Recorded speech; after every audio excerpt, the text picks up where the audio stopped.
Je te salue, que la grâce de Dieu se manifeste à ton égard. Nous allons en quelques minutes partager une pensée importante de la part du Seigneur. J'ai un message de Dieu pour toi. Le Seigneur, n'est-ce pas, veut t'encourager à demeurer dans la parole, à demeurer vigilant, à veiller, parce qu'il a une grande destinée pour toi.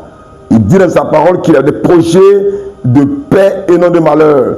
Il a des projets extraordinaires, il a un plan merveilleux pour ta vie et pour ta destinée.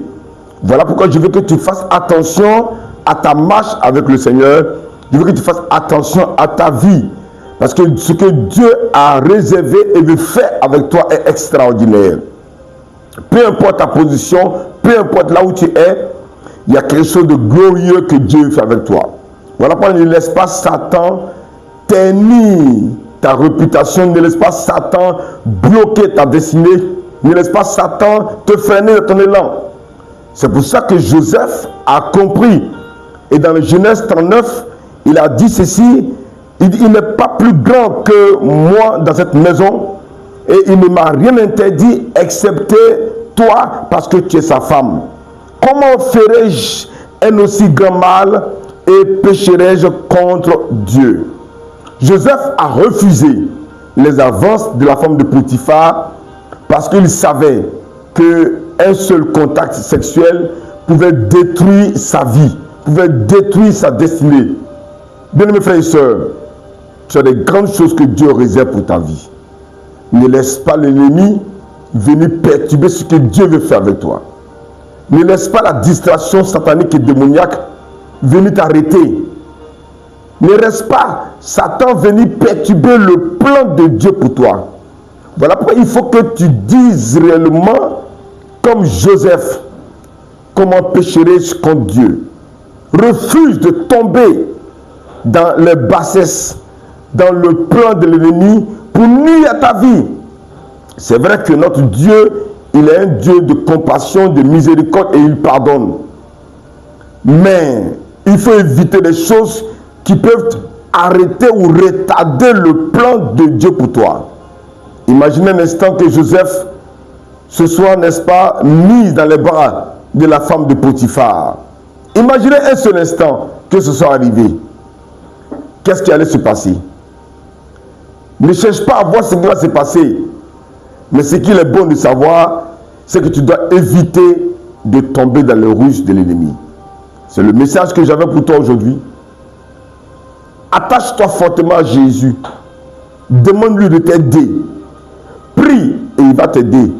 Nous nous souvenons de la parole du Seigneur que la Bible dit que le Seigneur a aidé à empêcher que Abimelech ne pêche contre lui. Dieu a préservé la vie d'Abimelech. Dieu veut te préserver aussi. T'empêcher de pécher contre lui.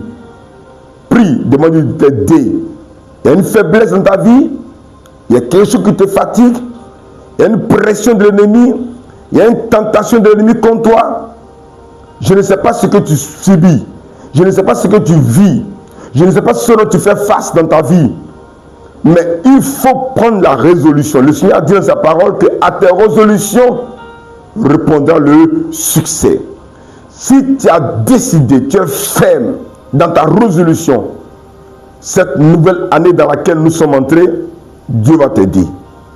Il peut t'aider. Lui seul peut t'aider. L'apôtre Paul a dit, je prie tout par celui qui me fortifie. Dieu peut t'aider à marcher dans sa pensée, dans sa parole.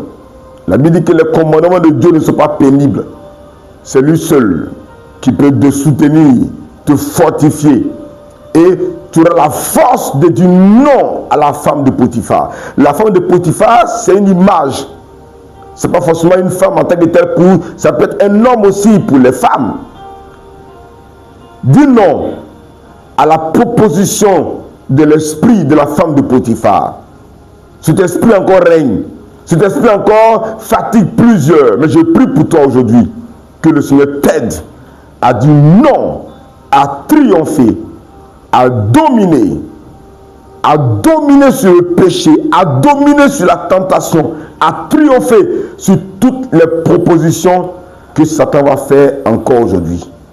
Que Dieu te bénisse. N'oublie pas de mettre le cœur, de liker, abonne-toi aussi, tu peux partager pour aider quelqu'un. Parce que notre Dieu veut t'aider. Que Dieu bénisse ta vie. Partage et surtout abonne-toi.